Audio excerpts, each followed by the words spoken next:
مرحا دلہن بنی اسٹیج پر بیٹھی ہوئی تھی۔ وہ اس وقت اپنی سہیلیوں کے جھرمٹ میں بیٹھی مسکرا رہی تھی۔ اس کی شادی ارحم خانزادہ سے ہونے والی تھی۔ اس وجہ سے وہ اپنی قسمت پر نازاں تھی کہ ارحم خانزادہ ہر لحاظ سے اس کے لیے ایک بہترین انتخاب تھا۔ وہ پہلی بار اپنی زندگی میں کسی مرد کو جگہ دے رہی تھی۔ آج سے پہلے اس نے کسی مرد کے بارے میں سوچنا تو دور، کسی کو دل دینے کا خیال بھی اسے چھو کر نہ گزرا تھا، اور آج وہ اپنا دل اپنے شوہر کے حوالے کرنے جا رہی تھی۔ اس پر دلہنوں والا روپ ٹوٹ کر ابھرا تھا۔ وہ بہت خوبصورت لگ رہی تھی اور اس کی خوبصورتی اس کے چہرے کا نور اس کے کردار کی شفافیت کی گواہی دے رہا تھا۔ وہ بہت خوش نظر آ رہی تھی، لیکن اسے نہیں پتا تھا کہ اس کی خوشی عارضی ہے اور وہ ایسے بھنور میں پھنس جائے گی جس کے متعلق اس نے کبھی سوچا بھی نہیں ہوگا۔ وہاں موجود تمام لوگ اس کی قسمت پر رشک کر رہے تھے۔ ان دونوں کی جوڑی کو چاند سورج کی جوڑی سے تشبیہ دی جا رہی تھی۔ دونوں ایک دوسرے کے لیے ہی بنے ہیں جیسے الفاظ اس کے کانوں میں بخوبی پڑ رہے تھے۔ اسی دوران بارات آ گئی ہے کا شور مچا تو اس کی سہیلیاں اس کے پاس سے اٹھ گئیں۔ ایسے میں مرحا کا دل زور زور سے دھڑکنے لگا۔ اس نے جیسے ہی پلکوں کی باڑ اٹھا کر نگاہیں سامنے کی طرف جمائی تو ارحم خانزادہ اسے ایک ادا کے ساتھ اسٹیج کی طرف بڑھتا ہوا دکھائی دیا۔ اس نے گھبرا کر پلکیں جھکا لی۔ ارحم جیسے ہی اس کے پہلو میں بیٹھا، اس کا دل زور زور سے دھڑکنے لگا۔ اسے لگا کہ وہ پسلیاں توڑ کر باہر آ جائے گا۔ آج ان کی ملن کی رات تھی۔ آج رات کی فضول نے ان دونوں کو اپنے گھیرے میں لے لیا تھا۔ نکاح ہوا تو مبارک سلامت کا شور بج اٹھا اور پھر رخصتی کی گھڑی آ گئی۔ مرحا رخصت ہو کر حجرۂ روسی میں بیٹھی اپنے مزاجی خدا کا انتظار کرنے لگی۔ مرحا کی بےتابیاں بڑھنے لگیں اور اسی دوران ارحم بھی اپنی بے چینیوں کے ہاتھوں مجبور ہو کر مرحا کے پاس بغیر کسی سے ملاقات کیے اندر چلا آیا۔ مرحا کے چہرے پر سجے گھونگھٹ کو اٹھاتے ہوئے اس نے اسے جی بھر کر دیکھا اور اس کے حسن کی تعریف کر ڈالی۔ کمرے کا ماحول بے حد رومانٹک تھا اور وہ دونوں ایک دوسرے کو اپنی محبت کی دھیمی آنچ پر پگھلانے کے لیے تیار تھے۔ باہر سناٹے کا راج تھا۔ سب لوگ تھک ہار کر سو چکے تھے اور ارحم نے اپنے ہاتھوں سے مرحا کے گلے میں منہ دکھائی کا تحفہ پہنایا ہی تھا کہ اسی دوران ایک زوردار آواز باہر کے سناٹے کو چیرتی ہوئی ایک ارتعاش سا پیدا کر گئی۔ یہ آواز کیسی تھی؟ آپ باہر جا کر دیکھیں نا، مرحا نے ارحم سے کہا تو ارحم نے لا علمی سے اپنے کندھے اچکائے۔ مجھے خود نہیں معلوم کہ آواز کیسی ہے۔ چلو جانے دو، ہم کیوں اپنے اس قدر حسین اور پرکیف لمحات برباد کریں۔ یہ دیکھو، یہ نیکلس میں نے تمہارے لیے کافی عرصے سے سنبھال کر رکھا ہے۔ میں چاہتا ہوں کہ تم اسے میرے پہنانے کے بعد کبھی بھی اپنے گلے سے نہ اتارو۔ اس نے انتہائی محبت بھرے لہجے میں مرحا کو نیکلس پہنانے کے لیے ہاتھ آگے بڑھائے تو مرحا نے بھی شرما کر اپنے بال گردن سے ہٹا کر اس کے آگے جھکی۔ اسی اثنا میں دوبارہ ایک زوردار سے آواز آئی۔ ایسا لگا کہ جیسے کسی نے راہداری میں زور سے گلاس پٹکا ہو۔ یہ کیا ہو رہا ہے ارحم؟ آخر اس نے ڈرتے ہوئے ارحم کی طرف دیکھا تو ارحم اٹھ کھڑا ہوا۔ یہ آوازیں ان دونوں کے پرکیف لمحات کے بیچ میں بار بار رکاوٹ پیدا کر رہی تھی۔ ارحم نہ جائے اکیلے، مجھے ڈر لگ رہا ہے۔ مرحا نے آگے بڑھ کر ارحم کو روکنا چاہا تو ارحم مسکرا دیا۔ کچھ نہیں ہوتا مرحا، میرا ہی گھر ہے، میں بھلا اپنے ہی گھر میں کیوں ڈروں گا؟ اس نے مسکرا کر مرحا کو حوصلہ دیا اور آہستگی سے دروازہ کھول کر باہر راہداری میں اونچی آواز میں پوچھنے لگا کہ کون ہے، لیکن راہداری بالکل سناٹے میں ڈوبی ہوئی تھی۔ مرحا بھی اس کے پیچھے آئی، لیکن اس کے چہرے پر پریشانی کے آثار واضح طور پر دکھائی دے رہے تھے۔ اس کے چہرے کی رنگت اڑی ہوئی تھی اور وہ خلا میں کھو رہی تھی۔ وہ روحان سی ہو کر ارحم کی طرف خوفزدہ نگاہوں سے دیکھنے لگی۔ کیا ہوا؟ تم اتنی پریشان کیوں دکھائی دے رہی ہو؟ ارحم بے چینی سے اس کی طرف بڑھا۔ بس مجھے انجانی چیزوں کا خوف محسوس ہو رہا ہے۔ مجھے سوتے ہوئے لائٹ بند کرنے میں بھی ڈر لگے گا۔ کھلی لائٹ رکھ کر سونا پڑے گا۔ اس کے چہرے پر ہوائیاں اڑی دیکھ کر ارحم حیران رہ گیا۔ کیوں؟ ہم بھلا کیوں سوئیں گے آج؟ آج تو ہماری شادی کی پہلی رات ہے، ہمیں تو بہت سی باتیں کرنی ہے، پوری رات جا کر گزارنی ہے، اور تم سونے کی باتیں کیوں کر رہی ہو؟ وہ محبت سے مرحا کی طرف بڑھا۔ نہیں، آج میرا دل بہت زیادہ گھبرا رہا ہے ارحم۔ یہ کہتے ہی اس نے کمفرٹر اپنے اوپر تان لیا۔ پاگل نہ بنو مرحا، آج رات کے لیے تو لوگ بہت زیادہ انتظار کرتے ہیں۔ آج ہماری شادی کی رات ہے اور آج ہمیں بہت سی باتیں کرنی ہے، ایک دوسرے کے ساتھ وقت گزارنا ہے، ایک دوسرے کو سمجھنا ہے۔ کچھ تم میری سنو گی، کچھ میں تمہاری سنوں گا۔ آج جو باتیں ہو سکیں گی وہ زندگی میں کبھی نہیں ہو سکیں گی۔ آج کی رات اگر گزر گئی تو پھر کبھی واپس نہیں آئے گی۔ لوگ اس رات کے لیے بہت سی قربانیاں دیتے ہیں اور تم سونے کی باتیں کر رہی ہو۔ تمہیں کیا ہو گیا ہے؟ نہیں، مجھے کچھ بھی نہیں ہوا، لیکن مجھے بہت خوف محسوس ہو رہا ہے۔ مجھے باتیں نہیں کرنی۔ یہ کہتے ہی وہ ہچکیوں کے ساتھ رونے لگی تو ارحم پریشان ہونے کی بجائے اسے شک کی نگاہ سے دیکھنے لگا۔ ابھی تھوڑی دیر پہلے تو تم یہ ساری چیزیں کرنے کے لیے بہت بےتاب نظر آ رہی تھی، اور اب تمہیں کیا ہو گیا؟ ضرور تم مجھ سے کچھ چھپا رہی ہو، یا تمہارے خوف کی اصل وجہ کچھ اور ہے۔ پہلے تو مجھے لگا تھا کہ تم آوازوں کے آنے کی وجہ سے پریشان ہو، لیکن اب تمہاری پریشانی کی وجہ کوئی اور ہی ہے۔ تو مجھے بتانا نہیں چاہتی، وہ الگ بات ہے۔ ارحم نے اسے شک کی نگاہ سے دیکھتے ہوئے کہا تو وہ تڑپ اٹھی۔ نہیں، ایسی کوئی بات نہیں، میں آپ سے کچھ بھی نہیں چھپا رہی، لیکن آپ خود سوچیں کہ ہماری شادی کی پہلی رات باہر سے 3-4 بار عجیب و غریب سی آوازیں آئی ہیں، تو مجھے ڈر تو محسوس ہوگا نا کہ میں تو اس گھر میں پہلی بار آئی ہوں۔ میں کون سا بھاگے جا رہی ہوں؟ اب ساری زندگی ہمیں ساتھ ہی تو گزارنی ہے نا۔ نہیں، تو مجھے غلط سمجھی ہو۔ میں تمہارے قرب کی چاہ میں ایسا نہیں کہہ رہا، نہ ہی میں تمہارے قریب آنے میں اتنی جلدی میں جانا چاہتا ہوں، بلکہ میں تو اس رات کو انتہائی خوبصورت اور یادگار بنانا چاہتا تھا۔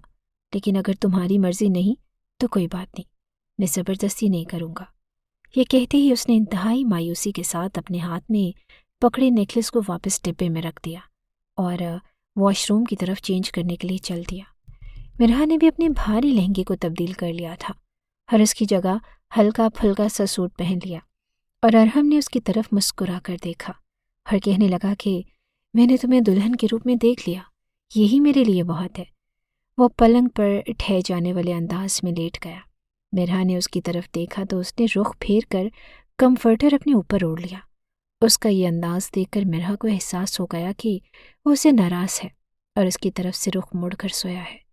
ایک عجیب سے احساس نے مرحا کو اپنے کھیرے میں لے لیا کہ کہیں میں نے شادی کی پہلی رات ہی غلطی تو نہیں کر دی، اپنے شوہر کو خود سے دور تو نہیں کر دیا؟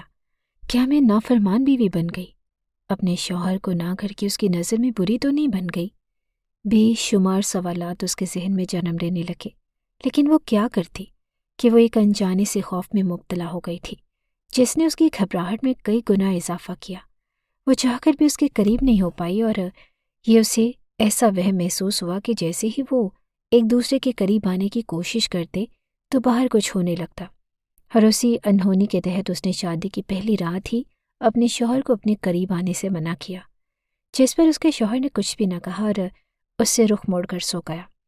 لیکن اب مرحا کی نیند اڑ چکی تھی۔ یہ سوچ ذہن میں آتے ہی اس کے چہرے سے ایک آنسو نکلا اور ٹپک پڑا، جسے اس نے بے دردی سے اپنے ہاتھ کی پوچھ سے صاف کیا۔ جن حالات میں اس کی شادی ہوئی تھی وہ ویسے بھی کچھ زیادہ اچھے سے نہ تھی۔ اس کی والدہ بیمار تھی، ایک لوتی اولاد تھی، اور جیسے جیسے اس کی شادی کے دن قریب آتے جا رہے تھے اس کی والدہ کی پریشانی میں اضافہ ہو رہا تھا۔ وہ بار بار اسے ایک ہی بات کہتی کہ تم چلی جاؤ گی تو ہمارا خیال کون رکھے گا، کون ہمیں دیکھے گا، ہم تو بالکل یتیم ہو کر رہ جائیں گے، ایسے جیسے کوئی چھوٹا بچہ ماں باپ کے بنا ہو جاتا ہے۔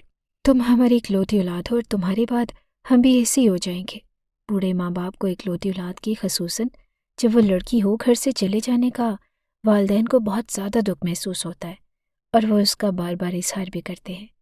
ساری رات اس کی آنکھوں میں کٹی تھی۔ وہ اپنے شوہر کو ناراض کرنے کے پچھتاوے اور اپنے ماں باپ سے جدائی کا غم مناتے مناتے جب تھکی تو اس کی آنکھ لگ گئی۔ صبح جب اس کی آنکھ کھلی تو سامنے ارحم کو کھڑے پایا، جو کافی جلدی میں دکھائی دے رہا تھا۔ اسے جاگتا دیکھتے ہی اس نے ایک حکم سا جاری کر دیا۔ اس کا لہجہ اسپاٹ تھا اور چہرے پر سختی تھی۔ جلدی سے تیار ہو جاؤ، ہمیں کہیں جانا ہے۔ اس کی بات سنتے ہی وہ بیڈ پر سے کھڑی ہو گئی، اور اس سے پہلے کہ وہ کوئی سوال کرتی ارحم نے ایک اور حکم دیا۔ اس کا لہجہ عجیب سا تھا۔ آج سے پہلے اس نے مرحا سے ایسی کبھی بات نہیں کی تھی، لیکن اب چونکہ وہ اس کے گھر کا فرد ہی بن گئی تھی، وہ اسی طرح سخت لہجے میں بات کر رہا تھا۔ مرحا کو اچھا تو نہ لگا، لیکن وہ چپ چاپ اس کے حکم کے مطابق عمل کرنے لگی۔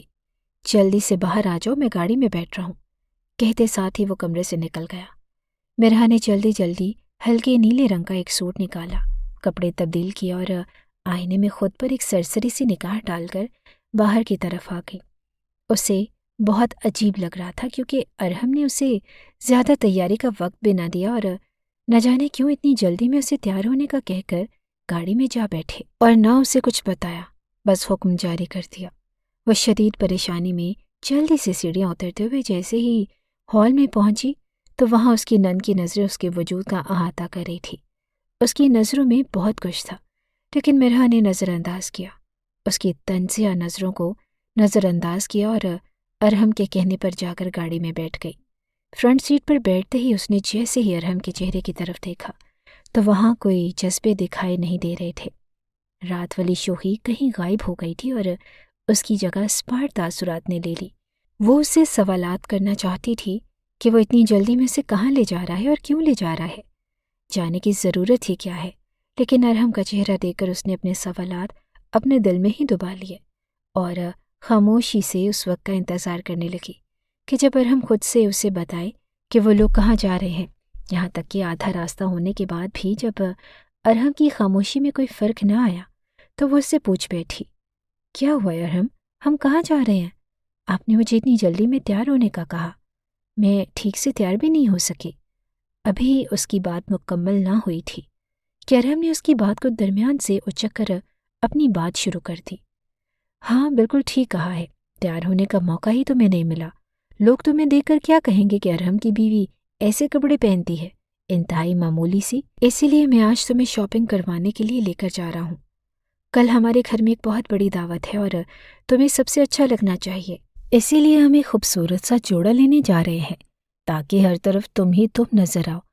ارحم کی بات سن کر مرحا بھی حیران ہو گئی اور اس کی طرف دیکھ کر کہنے لگی، ارحم ابھی تو میری شادی ہوئی ہے اور میرے پاس بہت سے جوڑے رکھے ہیں، تو پھر ہم کیوں نیا جوڑا خرید رہے ہیں؟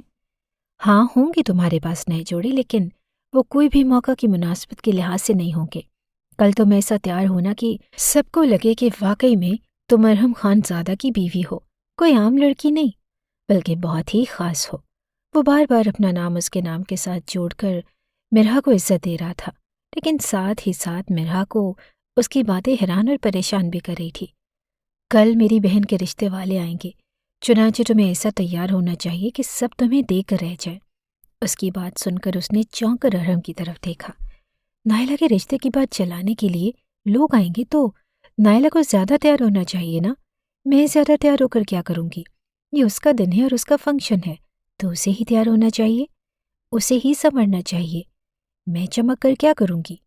اس نے تو اپنی طرف سے ایک ٹھیک ہی بات کی تھی، لیکن ارحم نے اس کی بات سنی تو اسے سر سے لے کر پیر تک کھور کر دیکھا۔ جیسا تمہیں کہا ہے ویسا ہی کرو، مجھے زیادہ سکھانے کی ضرورت نہیں۔ یہ کہتے ہی وہ رخ موڑ کر اپنی ساری توجہ ڈرائیونگ پر مرکوز کرنے لگا۔ مرحا اس کے بدلے اور اکھڑے اکھڑے لہجے کی بنا پر سمجھ گئی وہ رات والی بات پر ابھی تک اس سے ناراض ہے، لیکن وہ اسے جتانا نہیں چاہتا۔ یہ سوچ اس کے ذہن میں آتے ہی مرحا مسکرا کر رہ گئی اور دل ہی دل میں کہنے لگی کہ آج رات وہ اس کے سارے ارمان پورے کرے گی اور اسے اپنا قرب بخشے گی۔ اس وقت وہ ارحم خانزادہ کی ساری امیدوں پر پورا اترنا چاہتی تھی۔ اسی سوچ نے اس کے چہرے پر ایک انتہائی خوبصورت مسکان بکھیر دی، لیکن وہ یہ نہیں جانتی تھی کہ ارحم کا یہ اکھڑا اکھڑا لہجہ رات کو اس کے قریب نہ آنے کے بنا پر تھا، بلکہ اس کی کوئی اور ہی وجہ تھی۔ چند منٹ بعد گاڑی روک کر ارحم نے دونوں کے لیے ریفریشمنٹ کے طور پر سینڈوچز خریدے تھے۔ سینڈوچز کھانے کے بعد گاڑی ایک بار پھر سے سٹارٹ کی تھی تو اس نے مرحا کی طرف دیکھے بغیر ہی مرحا سے ایک ایسی بات پوچھی جسے سن کر وہ چونک گئی۔ میں تم سے ایک بات پوچھوں، تم برا تو نہیں مناؤ گی؟ اس کا انداز ایسا تھا کہ وہ الرٹ ہو گئی۔ کیا ہوا ہے؟ کیا بات ہے آپ جو پوچھیں گے؟ پوچھے نا، تو مجھ سے کچھ چھپا تو نہیں رہی؟ اس نے اس کی طرف نظریں نہ کی بلکہ سامنے سڑک پر نظریں جمائے ہوئے تھا۔ نہیں، میں نے آپ سے کچھ بھی نہیں چھپایا، مرحا نے جواب دیا۔ اس کے باوجود بھی ارحم کو یقین آیا۔ سوچ لو، اگر کچھ چھپایا ہے تو ابھی سے بتا دو، ورنہ اگر بعد میں پتہ چلے گا تو ہمارے رشتے پر بہت برا اثر پڑے گا اور میرا اعتبار ٹوٹ جائے گا۔ اس نے کچھ اس انداز میں کہا کہ مرحا اسے دیکھ کر رہ گئی۔ آپ کیسی باتیں کر رہے ہیں؟ میں بھلا آپ سے کچھ کیوں چھپاؤں گی؟ میں نے کچھ بھی نہیں چھپایا۔ مرحا نے اپنے طور پر ایک بار پھر سے وضاحت دی، لیکن ارحم پھر بھی مطمئن نہیں ہو پا رہا تھا۔ دیکھو، اگر کچھ چھپایا ہے تو بتا دو، میں تمہیں کچھ بھی نہیں کہوں گا۔ کیا میں تمہاری زندگی میں آنے والا پہلا اور آخری مرد ہی ہوں؟ تم اتنی حسین ہو، خوبصورت ہو، کیا کبھی کسی مرد نے تمہاری طرف پیش قدمی نہیں کی؟ اس کا سوال سن کر مرحا کے تن بدن میں آگ لگ گئی تھی، لیکن اس نے صبر سے کام لیا۔ نہیں، ایسا بالکل بھی نہیں ہے، آپ ہی میری زندگی میں آنے والے پہلے اور آخری مرد ہیں۔ آپ کے علاوہ میں نے کسی کو دیکھنا تو دور کی بات، کسی کا خیال بھی اپنے دل میں پیدا نہیں کیا۔ آپ ایسا کیوں پوچھ رہے ہیں؟ ٹھیک ہے، تم کہتی ہو تو یقین کر لیتا ہوں، لیکن اس کے باوجود بھی مجھے ایسے لگتا رہے گا کہ تم نے مجھ سے کچھ چھپایا ہے۔ اور ارحم کو مرحا کی وضاحت کے باوجود بھی اس پر یقین آنے نہیں دے رہا تھا۔ اور آپ ایسی باتیں کیوں کر رہے ہیں؟ وہ روحان سی ہو کر کہنے لگی۔ تو ارحم کا لہجہ ایک بار پھر سے بدل گیا۔ بس مجھے زیادہ گلے شکوے کرنے والے لوگ پسند نہیں، زیادہ وضاحتیں مت دو۔ میرے دل میں یہ بات موجود رہے گی کہ تم ضرور مجھ سے کچھ چھپا رہی ہو۔ مرحا اس کی بات سن کر دل ہی دل میں پیچ و تاب کھا کر رہ گئے۔ ارحم کا شک کرنا اب اس کی سمجھ سے باہر تھا۔ کہیں آپ کو یہ تو نہیں لگ رہا کہ میں آپ کے قریب نہیں آئی تو؟ ارحم کا شک دیکھ کر اس کے دل میں یہی خیال پیدا ہوا۔ اس نے ابھی اپنی بات مکمل بھی نہ کی تھی کہ ارحم نے اس کی بات کے درمیان سے اسے ٹوک دیا۔ تم مجھے کیا سمجھتی ہو کہ میں لڑکیوں کا بہت زیادہ بھوکا ہوں؟ تم میرے قریب نہیں آؤ گی تو میں بہانے سے تمہیں اس بات کا تانا دے کر ٹارچر کرتا رہوں گا، باتیں سناتا رہوں گا، ذہنی طور پر ڈسٹرب رکھوں گا؟ نہیں، ایسا ہرگز نہیں۔ میں کسی بھی سطحی سوچ رکھنے والا انسان نہیں ہوں کہ بیوی کے قریب نہ آنے پر اس کی طرف شک کی نگاہ سے دیکھنے لگو۔ تمہیں معلوم ہے کہ مجھے خود پر کتنا ضبط ہے۔ ویسے ایک بات تمہیں بتاتا چلوں کہ میری مرضی کے بغیر تم نہ بھی نہیں کر سکتی۔ کل اگر میری مرضی ہوتی تو میں تم سے اپنا حق وصول کر کے رہتا۔ تم یہ مت سمجھو کہ کل تم میرے قریب نہیں آئی تو اس میں تمہاری اپنی مرضی تھی، بلکہ سب کچھ میری مرضی کے مطابق ہوا تھا۔ مضبوط لہجے میں کہتے ہوئے وہ مرحا کے گال دہکا گیا۔ وہ بالکل خاموش ہو کر رہ گئی۔ تھوڑی دیر بعد ہی شاندار سا مال آیا تو اس نے اپنی نئی نویلی دلہن کے لیے بہت سے ملبوسات گاڑی میں رکھوائے۔ یہ دیکھ کر مرحا کے دل میں ایک سکون سا اتر گیا کہ وہ اپنی زوجہ سے محبت کرتا ہے اور اس کی محبت میں اسے سجانے سنوارنے کے لیے بہت سے ملبوسات لے کر آیا تھا۔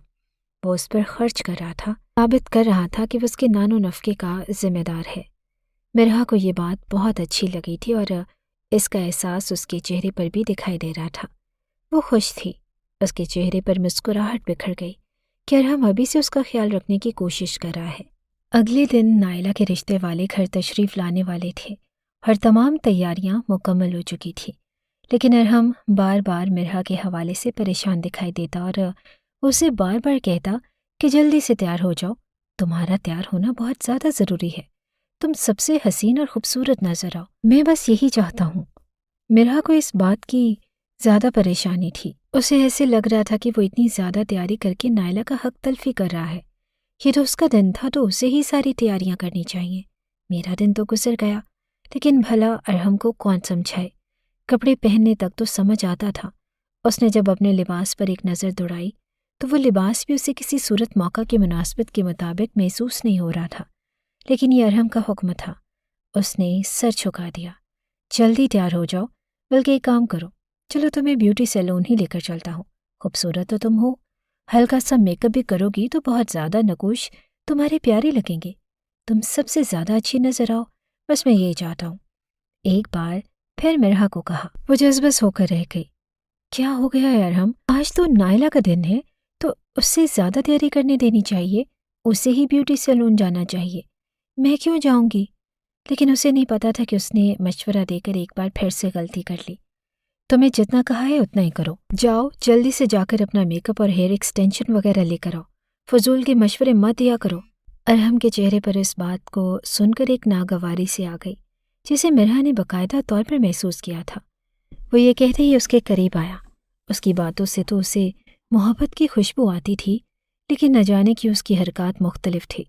اس کی باتوں اور حرکتوں میں تضاد تھا اور یہ تضاد ہی مرحا کو مخمصے میں مبتلا کر رہا تھا کہ بھلا یہ کیا بات ہوئی، وہ مجھے کیوں اتنا سجانا اور سنوارنا چاہتے ہیں؟ ایسا نہیں ہونا چاہیے، لیکن وہ اپنی اس خواہش کو دل میں دبا کر رہ گئی۔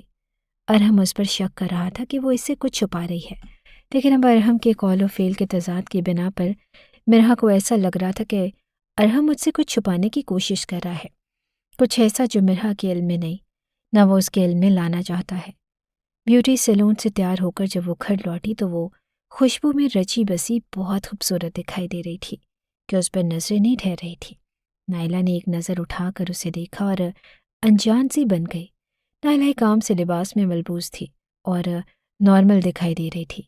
مرحا کو اپنی تیاری دیکھ کر افسوس ہونے لگا۔ وہ خود بخود احساس ندامت میں کرنے لگی کہ وہ نائلہ کا حق کیوں مار رہی ہے، لیکن اسے ارحم کے کہنے پر بھی عمل کرنا تھا، اس لیے وہ چپ چاپ بیٹھی رہی۔ اسی دوران رشتے والے تشریف لائے تو اس کی ساس نے اشارے سے اسے ان سے ملنے کا کہا، اور وہ اپنی ساس کے ساتھ ہی رشتے والوں کے سامنے بیٹھ گئی۔ حالانکہ اسے بالکل بھی اچھا نہیں لگ رہا تھا کہ وہ اتنی تیار ہو کر ان کے ساتھ بیٹھے۔ مرحا کی نظریں بار بار وہاں موجود ارحم کی طرف اٹھ رہی تھی۔ وہ اسے ہی اپنی نظروں کے حصار میں رکھے ہوئے تھا، لیکن اس کی نظروں کا مفہوم کچھ اور ہی تھا۔ ایسا لگ رہا تھا کہ جیسے وہ مرحا کو نظروں ہی نظروں کے ذریعے کوئی پیغام دینا چاہتا ہے۔ مرحا نے اپنی نظریں جھکا لی۔ اسے بہت عجیب لگ رہا تھا، ہچکچاہٹ محسوس ہو رہی تھی، لیکن اپنی ساس اور اپنے شوہر کی وجہ سے وہ مجبور تھی، ورنہ وہ یہاں بیٹھنا بھی گوارا نہ کرتی۔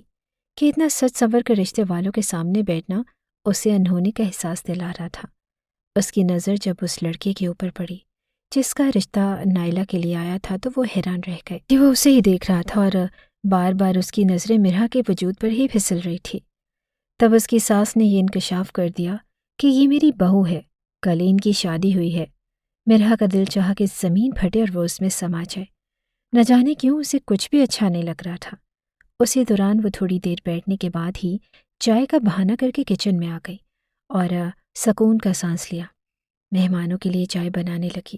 تھوڑی دیر کی بات چیت کے بعد چائے پیش کر دی گئی اور مہمان نائلہ کو دے کر واپس لوٹ گئے۔ رات ہو چکی تھی۔ وہ اپنے کمرے میں آ کر اپنے کپڑے تبدیل نہیں کرنا چاہتی تھی، کیونکہ آج اسے ایسا محسوس ہو رہا تھا کہ ان دونوں کے درمیان دوری ختم ہو جائے گی تو رنجشیں بھی اپنی موت آپ مر جائیں گی اور وہ ایک بہترین زندگی گزار سکیں گے۔ اسی سوچ کو لے کر وہ پورے دل جمی کے ساتھ اپنے شوہر کا انتظار کرنے لگی کہ اسے اس کی ماں نے یہی تلقین کی تھی کہ میاں بیوی کے آپس کے تعلقات بہتر ہوں تو زندگی خوبصورت اور حسین ہو جاتی ہے۔ انہی تعلقات کو بہتر کرنے کے لیے وہ اس کا انتظار کرنے لگی۔ سجی سوری تو وہ پہلے سے ہی تھی، اب بس اسے ارحم کے آنے کا انتظار تھا۔ وہ اس کا دل لبھانا چاہتی تھی تاکہ وہ اس سے پہلے گلے شکوے دور کر لے اور وہ ایک بہترین زندگی گزار سکے۔ لیکن یہ کیا، ارحم جیسے ہی کمرے میں داخل ہوا اس نے ایک نظر بھی مرحا پر نہ ڈالی اور فوراً سے لائٹ بند کر کے کروٹ لے کر سو گیا۔ مرحا اسے انتہائی دکھی دل کے ساتھ پوچھتی ہی رہ گئی کہ اسے کیا ہوا ہے اور وہ اس سے بات کیوں نہیں کر رہا، وہ کیوں سو رہا ہے، لیکن اس نے کوئی جواب نہ دیا۔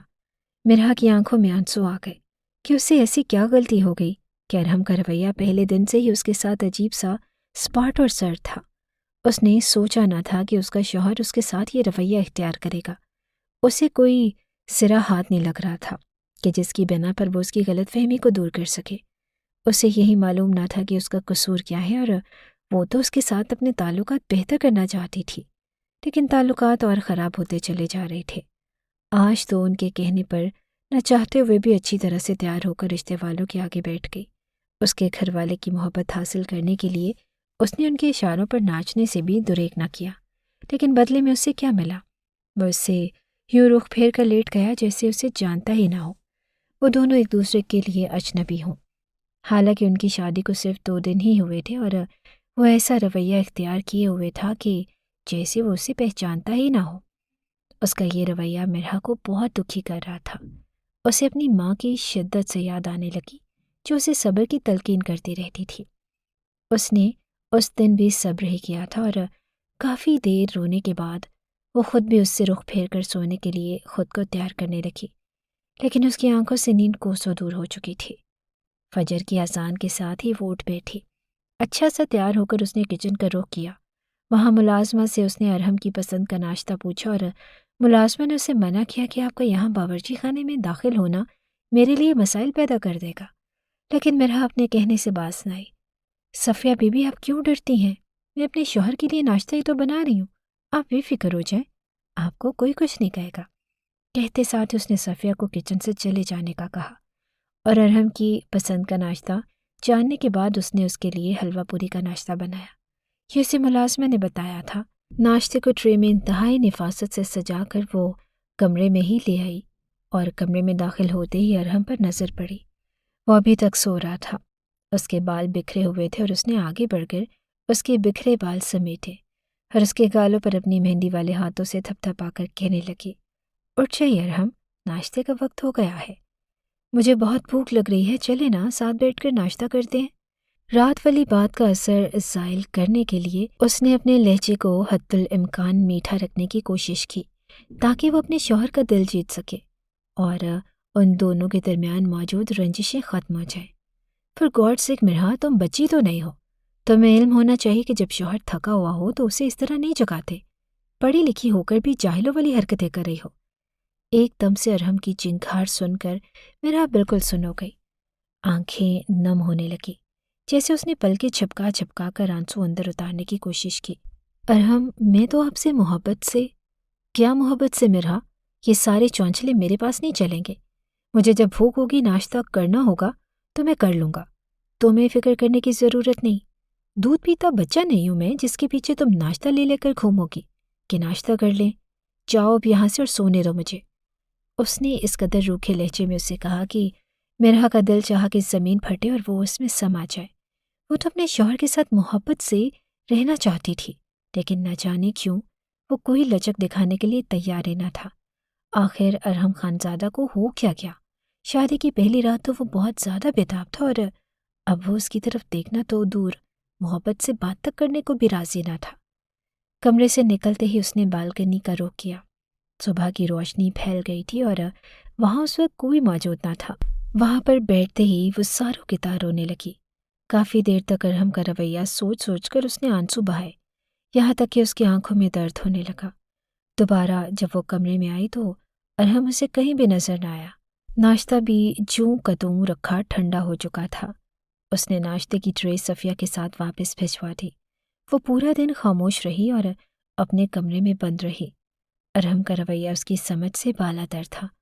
اسے سمجھ ہی نہیں آ رہا تھا کہ وہ ایسا رویہ کیوں اختیار کیے ہوئے ہے، اس کے ساتھ اس قدر اجنبی رویہ کیوں برت رہا ہے، اس کے ساتھ اس قدر برے طریقے سے وہ کیوں پیش آ رہا ہے۔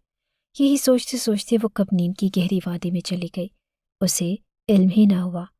جب وہ اٹھی تو رات کے 10 بج رہے تھے اور ایک جھٹکے سے وہ پلنگ پر سے کھڑی ہوئی اور ارد گرد دیکھنے لگی۔ ارحم اسے الماری میں گھسا کچھ کرتا نظر آیا۔ آپ کب آئے؟ ابھی ہی آیا ہوں۔ اس کا لہجہ ہنوز سرد تھا۔ آپ کو کچھ چاہیے تو میں ڈھونڈ دیتی ہوں، نہیں تم اپنے آرام کو ترجیح دو۔ اس نے الماری سے اپنے کپڑوں کو نکالتے ہوئے بیگ میں ڈالنا شروع کیا۔ آپ کہیں جا رہے ہیں؟ اس نے نہ چاہتے ہوئے بھی سوال کر ڈالا۔ دیکھو یہ نہ تم ٹپیکل بیویوں کی طرح میرے سر پر سوار مت ہوا کرو۔ کہاں جا رہے ہو، کدھر جا رہے ہو، کیا کر رہے ہو، کیا کھایا ہے، کیا پیا ہے؟ مجھے ایسے سوالوں سے سخت نفرت ہے۔ یہ میں تمہیں پہلے دن سے سمجھاتا آ رہا ہوں، نہ جانے کیوں تمہارے دماغ میں یہ بات بیٹھ ہی نہیں رہی۔ کیا میں فارسی میں بات کرتا ہوں؟ ایک دم سے مڑ کر اس نے سینے پر بازو لپیٹے ہوئے مرحا کو شدید قسم کی باتیں سنا ڈالی۔ مرحا منہ کھولے اس کے اس انداز کو دیکھتی رہی۔ اسے ایسے لہجے کی عادت ہی کب تھی؟ ارحم نے اسے محبت کی عادت ڈالی تھی، لیکن اب نہ جانے کیوں وہ اسے نفرت کی عادت ڈالنا چاہتا تھا۔ تبھی اس کے لہجے میں سے مٹھاس بالکل ختم ہو کر رہ گئی۔ میں تو ایسے ہی پوچھ رہی تھی، ٹھہر کر اس نے کہا تو بھی اس کی آواز نم ہو گئی۔ عجیب عورت ہو تم، کچھ کہہ دو تو رونا، کچھ نہ کہو تو رونا، دیکھ لو تو رونا، نہ دیکھو تو رونا، آخر چاہتی کیا ہو تم؟ ارحم نے اس کی نم آنکھوں کو دیکھ لیا، اس لیے سخت بیزار ہو کر چلانے لگا۔ ارحم میں نے کیا کیا ہے اور میرا قصور کیا ہے؟ اس کی آواز حلق سے نہ نکل رہی تھی، آنسوؤں کا بوجھ ہی اتنا تھا کہ وہ آواز دب گئی۔ تم نے کچھ نہیں کیا، بس میں نے ہی غلطی کر لی کہ تمہیں اپنی زندگی میں شامل کیا۔ ایک دم سے سوٹ کیس اس کو بند کرتے ہوئے وہ اس کی طرف مڑا۔ صبح جلدی اٹھ کر تیار ہو جانا، پہلے تمہیں تمہارے میکے ڈراپ کروں گا، اس کے بعد میں کام کے سلسلے میں دوسرے شہر جا رہا ہوں۔ کب واپسی ہوگی نہیں معلوم، جب تک واپسی نہیں ہوگی تب تک تم میکے میں ہی رہو گی۔ سمجھ میں آئی میری بات؟ وہ فیصلہ سنا رہا تھا اور یہ بھی نہیں پوچھا کہ آخر وہ کیا چاہتی ہے۔ اس نے مرحا کو جواب سننے بنا ہی کمرے سے باہر قدم رکھ دیے اور ارحم کے جاتے ہی وہ وہیں زمین پر بیٹھ کر بلک بلک کر رونے لگی۔ یہ اس کی زندگی اسے کیسا تماشا دکھا رہی تھی؟ اس نے تو اپنا آپ خاص طور پر اپنے شوہر کے لیے بچا کر رکھا تھا، وہ شادی کے بعد ہی اپنے شوہر سے اپنی محبتوں کو وصول کرے گی، لیکن یہ کیا، اس کے حصے میں تو صرف نفرت ہی نفرت آ رہی تھی۔ کافی دیر بعد ارحم کمرے میں داخل ہوا اور ہر روز کی طرح اس روز بھی اس نے لائٹ بند کر کے رخ پھیر کر سونے کو ترجیح دی۔ مرحا بس خالی خالی نگاہوں سے اسے دیکھنے لگی۔ اس نے اس سے یہ بھی نہ پوچھا کہ اس نے کچھ کھایا ہے یا نہیں۔ وہ صبح سے بھوکی تھی، نہ تو گھر میں کسی کو پرواہ تھی اور نہ ہی ارحم کو۔ اس کے پیٹ میں شدید درد اٹھا اور ساری رات وہ اسی درد میں مبتلا رہی۔ صبح اس کی آنکھوں کے گرد گہرے ہلکے نظر آ رہے تھے، وہ بے حد کمزور دکھائی دے رہی تھی۔ اس ایک ہفتے میں ہی وہ نچڑ کر رہ گئی اور اس نے تو سوچا تھا کہ شادی اس کی زندگی میں ایک بہترین تبدیلی لائے گی، لیکن یہ کیا، وہ تو سوچ سوچ کر نفسیاتی ہی ہو گئی تھی کہ اس کا قصور کیا ہے، اور اسے لگا تھا کہ اگر اب مزید اس نے اس بارے میں سوچا تو اس کے دماغ کی نس ہی پھٹ جائے گی اور وہ ہمیشہ ہمیشہ کے لیے اس دنیا سے گزر جائے گی۔ لیکن وہ بڑی ٹھیٹ واقع ہوئی اور صبح ہوتے ہی ارحم نے اس کے میکے اسے چھوڑ دیا۔ آپ اندر نہیں آئیں گے؟ نہ چاہتے ہوئے بھی اس نے گاڑی سے اترتے ہوئے اس سے پوچھا۔ گھومنے تو جا نہیں رہا ہوں کہ ذرا دیر ہو جائے گی تو چلے گا، ٹرپ پر جا رہا ہوں اور بزنس ٹرپ پر۔ اتنا تو سمجھ رکھتی ہو نا کہ بزنس ٹرپ پر دیر نہیں کر سکتے۔ لہجے میں حد درجہ حقارت بھرے اس نے مرحا کو کہا تو وہ پوری جان سے کام کر رہ گئی۔ اس کے اترتے ہی وہ گاڑی زن سے بھگا کر لے گیا۔ اب وہ اندر کیا جواب دے گی اپنے والدین کو کہ وہ اس کے ساتھ اندر کیوں نہ آیا، ان سے ملا کیوں نہیں اور اتنی جلدی میں کیوں چلا گیا۔ شادی کے ایک ہفتے بعد ہی کون سا بزنس ٹرپ تھا جس کی بنا پر اسے ایمرجنسی میں اپنی بیوی کو میکے چھوڑ کر جانا پڑا۔ مرحا کے ذہن میں بے پناہ خیالات جنم لینے لگے، لیکن وہ ان تمام خیالات کو وہیں اپنے میکے کے گھر کے باہر چھٹک کر اندر جانا چاہتی تھی۔ وہ یہ نہیں چاہتی تھی کہ اس کے والدین اسے اس حالت میں دیکھ کر پریشان ہو جائے۔ ارحم کہاں ہے بیٹا؟ گھر میں نہیں آیا؟ اس کی امی نے اس سے پوچھا تو وہ دہل کر رہ گئی۔ نہیں امی، ضروری کام سے جانا تھا اور پھر کبھی آ جائیں گے، کہتے ساتھ ہی اس نے اپنی ماں کو باتوں میں لگا لیا، ورنہ کوئی بعید نہ تھی کہ وہ ارحم کو فون کر کے گھر پر بلا لیتی۔ اب وہ انہیں کیا بتاتی کہ وہ شہر سے ہی باہر ہے، ایک ہفتے کے دلہن کو چھوڑ کر چلے گئے۔ اس کا دل خون کے آنسو رو رہا تھا، لیکن وہ اپنے دل کے زخم کسی کو نہیں بتا سکتی تھی۔ اس پورے دن ارحم نے مرحا سے رابطہ نہ کیا۔ وہ بار بار فون کو دیکھتی رہی کہ ابھی اس کی کال آئے گی اور وہ اسے معافی مانگے گا، اسے منائے گا، لیکن ایسا کچھ بھی نہ ہوا۔ یہ مرحا کی خام خیالی ہی تھی۔ دوسرے دن دوپہر کو اس نے نہ چاہتے ہوئے بھی خود کو ارحم سے بات کرنے سے روک نہ پائی۔ اس نے ارحم کا نمبر اپنے موبائل سے ملایا۔ کافی دیر تک بیل جانے کے بعد بالآخر فون اٹھا ہی لیا گیا۔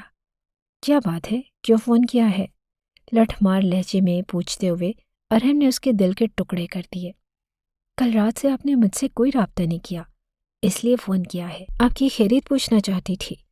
ڈرے سہمے لہجے میں اس نے بالآخر اپنے دل کی بات بتا ہی تھی۔ ٹھیک ہوں، زندہ ہوں، ایک دن میں مجھے کیا ہی ہو جانا ہے، میری فکر مت کیا کرو۔ اس کا لہجہ وہی تھا جس لہجے میں وہ اسے جواب دیا کرتا تھا۔ محبت تو کہیں غائب ہو چکی تھی، بس اجنبیت ہی اجنبیت ان دونوں کے درمیان آ گئی تھی۔ کیا کر رہے ہیں آپ؟ اس نے سراسر اس کا لہجہ نظر انداز کیا اور پوچھ بیٹھی۔ کیا مطلب کیا کر رہا ہوں؟ کام کرنے گیا تھا اور کام ہی کر رہا ہوں گا، عجیب بچوں والے سوال کرتی ہو۔ یہ کہتے ساتھ ہی اس نے فون بند کر دیا، اور مرحا کو ایسے لگا جیسے اس نے فون بند نہیں کیا بلکہ اس کے منہ پر ایک زوردار تماچا رسید کر دیا ہے۔ وہ اسے پوچھنا چاہتی تھی کہ وہ کب آئے گا اور اسے کب یہاں سے لے کر جائے گا۔ وہ تھک چکی تھی اور وہ تھکنے لگی تھی، لیکن نہ جانے کیوں ارحم کو اس پر رحم نہ آ رہا تھا۔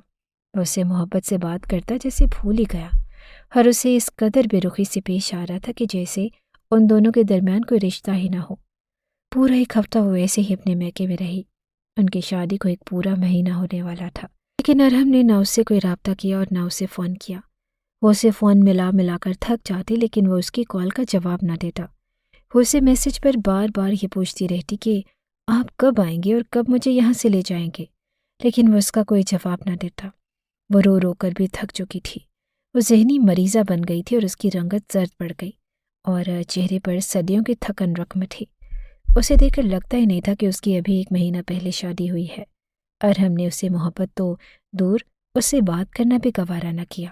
وہ کیا کرتی کیا نہ کرتی کہ اب اس کے والدین بھی پریشان ہو رہے تھے، اور نہ ہی ارحم اس کا فون اٹھاتا تھا۔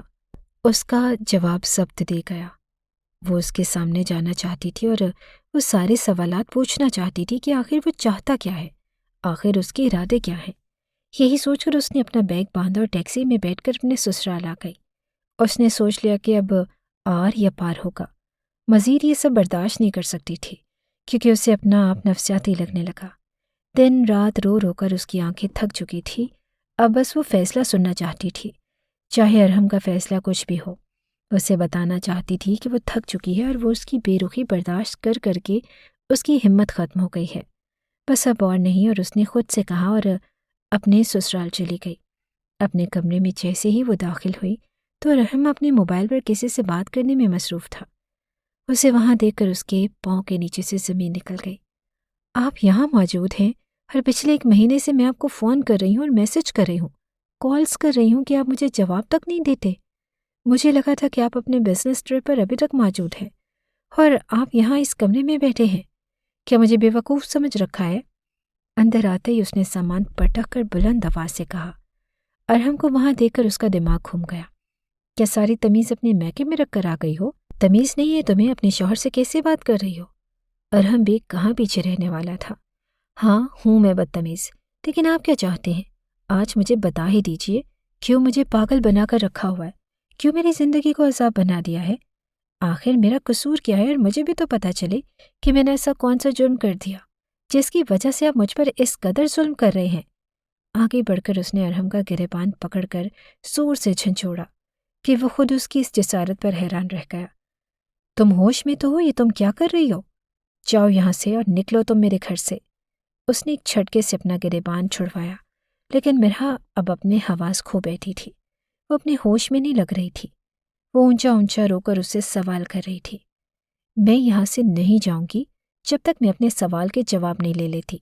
مجھے میرا قصور بتائیے، مجھے بتائیے کہ میں نے آخر ایسا کیا ہے کہ آپ شادی کی پہلی رات سے ہی مجھ سے اس قدر برا رویہ اختیار کیے ہوئے ہیں۔ اس نے ابھی تک ارحم کی شرٹ اپنی مٹھی میں دبوچ رکھی تھی، وہ اونچا اونچا بول رہی تھی۔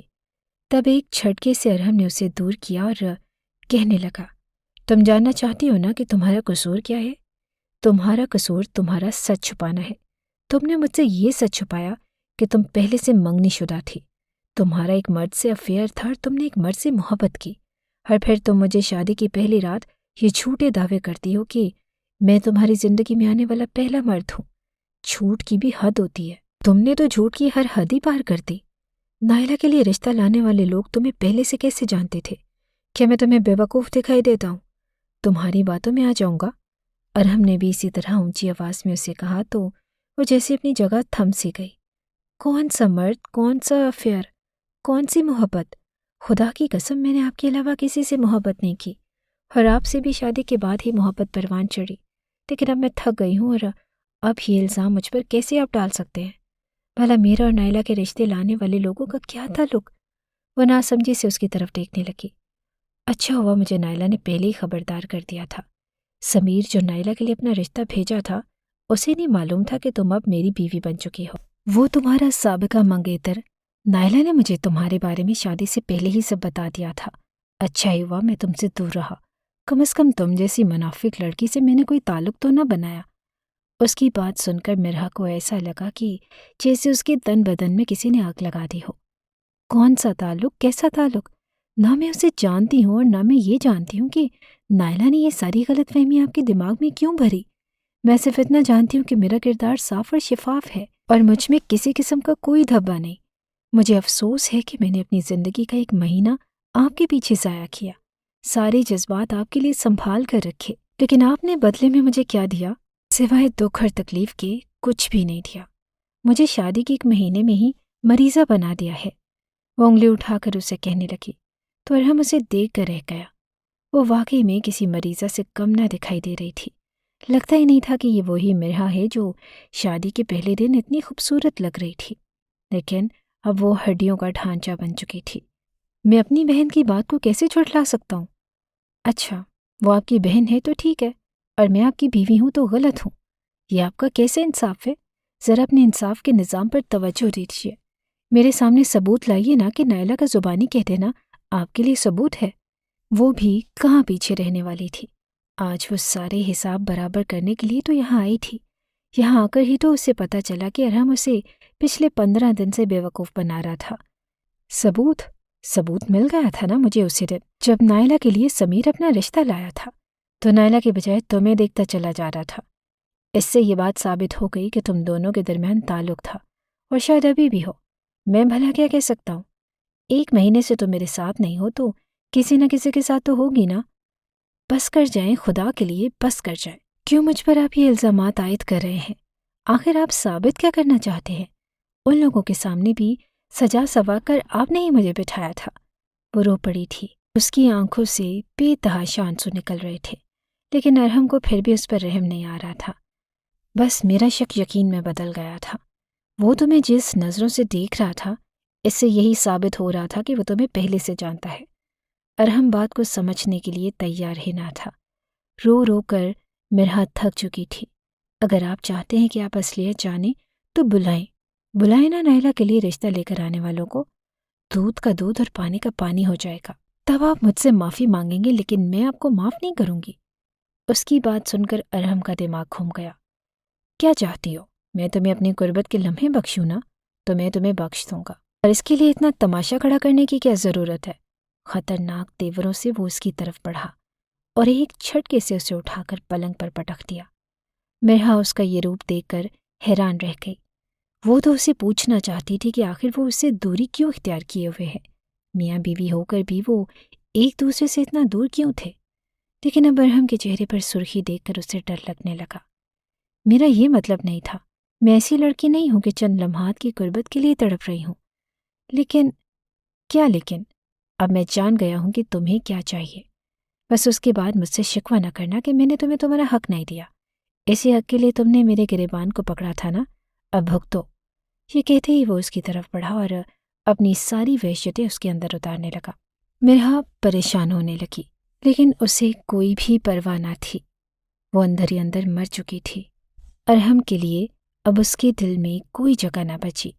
اس کے لیے ایک وہ درندہ ثابت ہوا تھا جس نے پہلے اسے اپنی نفرت کی مار دی، اور اس کے بعد اپنی ساری وحشتیں اس کے اندر اتار کر اسے درد کی انتہا پر پہنچا دیا۔ وہ اس کی اب شکل بھی نہیں دیکھنا چاہتی تھی، لیکن وہ مجبور تھی۔ وہ اپنے ماں باپ کو دکھ نہیں دے سکتی تھی، اسی وجہ سے وہ ایک زندہ لاش کی طرح ہی صحیح لیکن اس کے گھر پر زندگی گزار رہی تھی۔ ان دونوں کے درمیان بات چیت بالکل بند ہو کر رہ گئی۔ مرحا کا تو سمجھ آتا تھا، لیکن ارحم ابھی تک اس پر شک کیے ہوئے تھا۔ اس بات کو 1 مہینہ گزر چکا تھا، لیکن ان دونوں کے درمیان تعلقات بحال نہ ہوئے۔ وہی بے رخی ان دونوں کے درمیان موجود تھی۔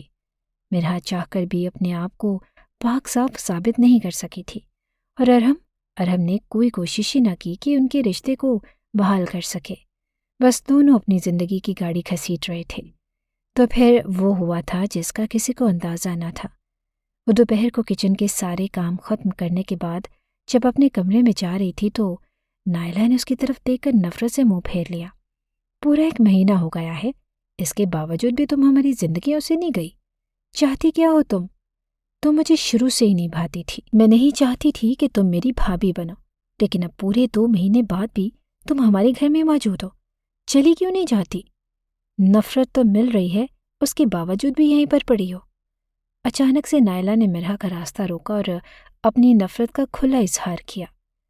تم نے جو کچھ کیا ہے میں اسے کبھی نہیں بھلا سکتی۔ تم نے میری زندگی برباد کی ہے۔ میں بس اپنی موت کا انتظار کر رہی ہوں، اور اس کے علاوہ اور کچھ بھی نہیں۔ اس گھر سے مجھے اور کچھ بھی نہیں ملنے والا، اور یہ مجھے اچھی طرح پتہ ہے۔ اس کا دل انتہائی دکھی تھا۔ وہ اسے جواب نہیں دینا چاہتی تھی، لیکن اب جب اس نے خود اسے مخاطب کیا تو ضروری ہو گیا۔ میں نے تمہارے خلاف اتنے جال بنے، رشتے والوں کو تمہاری تصویر دکھا کر ارحم بھائی کا شک یقین میں بدلا، لیکن تم ابھی تک یہیں موجود ہو۔ یہی بات میرے دل میں کچوکے لگاتی ہے۔ چلی کیوں نہیں جاتی یہاں سے؟ جب تک ارحم بھائی نہیں نکالیں گے تب تک نہیں جاؤ گی کیا؟ بے عزتی کروانا ضروری ہے۔ نائلہ پھنکار رہی تھی، لیکن مرحا کا چہرہ پرسکون تھا۔ اسے اب کسی چیز کا آسرا نہ تھا اور کسی بھی چیز کا خوف نہ تھا، اس لیے اس کے چہرے پر اطمینانیت تھی۔ جب وہ مجھے خود کہیں گے تو میں چلی جاؤں گی، پھر اس دن تمہارا جشن ہوگا۔ تم اپنی جیت کا جشن منانا، تمہیں ایڈوانس میں مبارکباد دیتی ہوں۔ وہ دن جلد قریب آنے والا ہے۔ تم نے جو چاہا وہ حاصل کر لیا، لیکن یہ مت بھولو کہ میرا بھی خدا وہی ہے جو تمہارا خدا ہے، اور وہ بھولنے والا نہیں۔ یہ کہہ کر مرحا پلٹی ہی تھی کہ نائلہ کو جنون طاری ہو گیا اور اس نے ایک جھٹکے سے مرحا کو دھکا دیا۔ وہ بری طرح پھسل گئی اور اسے چکر آ گئے، یہاں تک کہ وہ چکر آ کر زمین پر گرتے ہی بے سود ہو گئی۔ نائلہ! ارحم جو آفس سے کسی کام کے سلسلے میں جلدی گھر آیا تھا، ان لوگوں کی باتیں سن لی اور تب اس کے پیروں تلے سے زمین نکل گئی۔ اس نے ایک بلند آواز سے نائلہ کو پکارا اور بھاگتا ہوا مرحا کے پاس آ گیا، لیکن اس کی سانسیں آہستہ چل رہی تھی۔ مرحا اٹھو، اٹھو مرحا، کیا ہوا ہے تمہیں؟ میری طرف دیکھو پلیز، پلیز مجھے معاف کر دو۔ میں تمہارا مجرم ہوں، لیکن مجھے اس طرح چھوڑ کر مت جاؤ۔ ارحم پاگل ہو رہا تھا۔ میں تمہیں اس بات کے لیے کبھی معاف نہیں کروں گا۔ تم نے اپنے انتقام میں آ کر یہ سب کچھ کیا۔ بھلا تم نے یہ سب کیوں کیا؟ کیا ملا تمہیں اپنے بھائی کی زندگی برباد کر کے؟ میں تمہارا سوتیلا بھائی تھا، اسی وجہ سے تمہیں یہ سب کچھ برداشت نہ ہوا، ہے نا؟ وہ چلا چلا کر نائلہ کو کہہ رہا تھا، لیکن وہ ڈھیٹ تھی، اس پر کوئی بھی اثر نہ ہوا۔ اچھا ہوا آپ کو اصلیت پتہ چل گئی، لیکن اب تو بہت دیر ہو چکی ہے، یہ تو گزر گئی ہے۔ کہتے ساتھ ہی نائلہ اپنے کمرے میں بڑھ گئی اور ارحم نے دیوانہ وار مرحا کو اپنی باہوں میں اٹھا کر ہاسپٹل کا رخ کیا۔ وہ اسی وقت لیبر روم کے باہر ٹہل رہا تھا اور خود کو کوس رہا تھا۔ اسے اندازہ نہ تھا کہ اس کا جنون مرحا کی یہ حالت بھی کر سکتا ہے۔ وہ پچھلے 6 گھنٹوں سے انڈر آبزرویشن تھی اور اس کی حالت سدھرنے کا نام نہیں لے رہی تھی۔ وہ ٹہل ٹہل کر تھک گیا۔ جیسے ہی اس کی نظر لیبر روم کے دروازے کے اوپر گئی تو ایک جھٹکے سے دروازہ کھلا اور نرس باہر آئی۔ سب ٹھیک ہے نا؟ مرحا ٹھیک ہے؟ وہ حد درجہ پریشان دکھائی دیا۔ اس کا بس نہیں چل رہا تھا کہ جادو کی چھڑی گھما کر اپنی جان سے پیاری بیوی کو ٹھیک کر دے۔ اس کی سوتیلی بہن نائلہ کی بدگمانی کی وجہ سے وہ لوگ ایک دوسرے سے بہت دور ہو چکے تھے، لیکن اب اور نہیں۔ وہ سارے فاصلے سمیٹ لینا چاہتا تھا، لیکن اس کے لیے مرحا کا ٹھیک ہونا ضروری تھا۔ وہ بہت ویک ہیں، آپ کو ان کی بہت زیادہ کیئر کرنی ہوگی۔ انہیں پہلے سے زیادہ توجہ دینے کی ضرورت ہے۔ آپ سمجھ رہے ہیں نا کہ میں کیا کہہ رہی ہوں؟ آپ کو مبارک ہو، آپ کی مسز امید سے ہیں۔ یہ خبر سنتے ہی ارحم رو پڑا اور وہیں بیٹھ کر اپنے سر پیٹنے لگا۔ یہ منظر وہاں موجود تمام لوگوں نے دیکھا تھا، لیکن کسی میں ہمت نہ ہوئی کہ اس سے پوچھے کہ وہ اتنی خوشی کی خبر پر اس قدر شدید رد عمل کیوں دے رہا ہے۔ کیا میں ان سے مل سکتا ہوں؟ رونا بھول کر اس نے نرس کی طرف دیکھا تو اس نے اس بات میں سر ہلایا۔ وہ بھاگ کر اس کمرے میں آیا جہاں مرحا ہوش اور حواس میں دروازے کے پاس اسے دیکھ رہی تھی۔ تم ٹھیک ہو نا؟ وہ چپ رہی۔ مجھے معاف کر دو، میں تمہارا مجرم ہوں۔ میں نے نائلہ پر بھروسہ کیا اور تم پر نہیں کیا۔ تمہارے لاکھ کہنے کے باوجود بھی تم سے تعلق استوار نہ کیا۔ تمہیں ستاتا رہا اور وہ ہاتھ جوڑے اس کے سامنے زاروں کی طرح رو رہا تھا، اور مرحا بس چپ چاپ سی اس اونچے لمبے مرد کو اپنے سامنے روتا دیکھ رہی تھی۔ تو سچ سامنے آتے ہی اس سے معافی مانگنے کے لیے یہاں تک چلا آیا۔ تم کچھ بول کیوں نہیں رہی؟ کچھ بولو نا، کچھ تو کہو، کچھ تو برا بھلا کہو مجھے۔ میں اسی لائق ہوں اور میں تمہارے شوہر کہلانے کے بھی لائق نہیں، اور تم نے مجھے اتنا بڑا تحفہ دیا، میں تم سے نظریں نہیں ملا پا رہا، تو مجھے معاف کر دو گے نا؟ وہ بچوں کی طرح بلک بلک کر روتے ہوئے اس سے پوچھ رہا تھا، اور مرحا کا دل جیسے کسی نے مٹھی میں لے لیا تھا۔ اس کا کوئی قصور نہ تھا۔ ارحم شروع سے ہی اپنے رشتوں کے حوالے سے بہت زیادہ حساس تھا، لیکن اس سے اپنے رشتوں نے اسے ایسا دھوکہ دیا کہ اس کی حالت اس وقت بالکل کسی چھوٹے بچے کی طرح ہو رہی تھی جو اپنی من پسند چیز کے کھو جانے پر بلک بلک کر رو رہا تھا۔ بتاؤ نا، چپ نہ رہو، میری سانس بند ہو رہی ہے اور مجھے لگ رہا ہے کہ میں مرنے لگا ہوں، کچھ تو کہو۔ اس نے اس کے گھٹنے پر اپنا سر رکھ دیا اور اس کے رونے میں کمی نہیں آ رہی تھی۔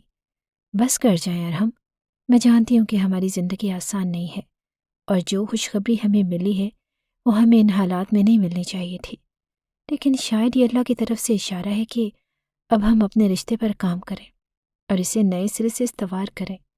میں نے آپ کو معاف کر دیا ہے، لیکن آپ مجھ سے یہ امید مت کیجیے گا کہ میں ان تمام باتوں کو بھول جاؤں گی۔ میں کچھ بھی نہیں بول سکتی۔ یہ 2 مہینے میری زندگی کے بدترین مہینے ہیں، لیکن اب چونکہ میں ماں بننے والی ہوں اور میں اپنی اولاد کے لیے آپ کو معاف کرتی ہوں۔ اس نے ٹھہر ٹھہر کے انتہائی دردناک لہجے میں ارحم کو معاف کیا تو ارحم نے آگے بڑھ کر اسے خود میں بھینچ لیا۔ وہ بے تحاشا اس کا منہ چومنے لگا، کبھی اس کے ماتھے پر بوسہ دیتا اور کبھی اس کے گالوں پر بوسہ دیتا تو کبھی اسے اپنے مضبوط حصار میں قید کر لیتا۔ وہ بالکل دیوانہ ہو رہا تھا۔ میرا کو واپس پا کر اسے لگ رہا تھا کہ جیسے اسے نئی زندگی ملی ہے۔ میں تم سے وعدہ کرتا ہوں کہ اب تمہیں خود سے دور نہیں کروں گا اور اس بچے کا اچھا باپ بن کر دکھاؤں گا۔ اچھا شوہر تو نہیں بن سکا، لیکن اب اچھا باپ اور اچھا شوہر دونوں بننے کی کوشش کروں گا۔ وہ اس وقت انتہائی جذباتیت کا شکار تھا۔ میرا اس کی بات پر مسکرا دی اور ارحم کو لگا کہ دنیا کی خوبصورت ترین مسکراہٹ ہے جو 2 مہینے اذیت میں گزارنے کے باوجود بھی میرا کے چہرے پر ابھری تھی۔ اس نے ایک بار پھر سے اسے اپنی باہوں کے حصار میں لے لیا۔ اب خود سے کبھی نہ دور کرنے کے لیے اسے کبھی خود سے دور نہیں کرنا چاہتا تھا۔ یہ زندگی نے اسے ایک اور موقع دیا تھا اور وہ یہ موقع نہیں کھونا چاہتا تھا، کسی صورت بھی نہیں۔